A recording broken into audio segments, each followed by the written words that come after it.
Hello everyone and welcome back to another video from Crazy Gamer. In this video, we're going to discuss about changing your password on Ojol the Game. So let's get started right away.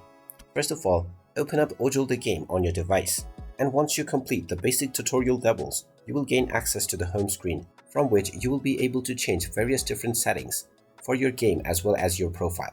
Now, when you tap on the profile option at the left side, you will see your game account options at the bottom. You can either link your Google account or your CDX ID in order to play your game.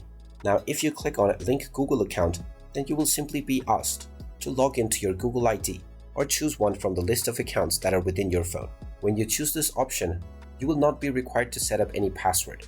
If you choose the CDX ID option, you will also be asked to enter your desired email address and proceed forward with the registration using the verification code that will be sent to this email.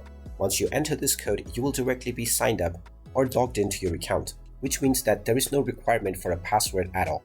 So every time you need to log in, you will either need to use the verification code that is sent to your CDX ID email or just confirm your Google account through your device accounts list. And there you have it. That is all there is to know about changing passwords on your Ojol game account. If you find this video helpful, make sure you hit that like button and subscribe to our channel if you haven't done so already. Also ring that notification bell to never miss another update from us. Thank you for watching, and I will see you again in the next video.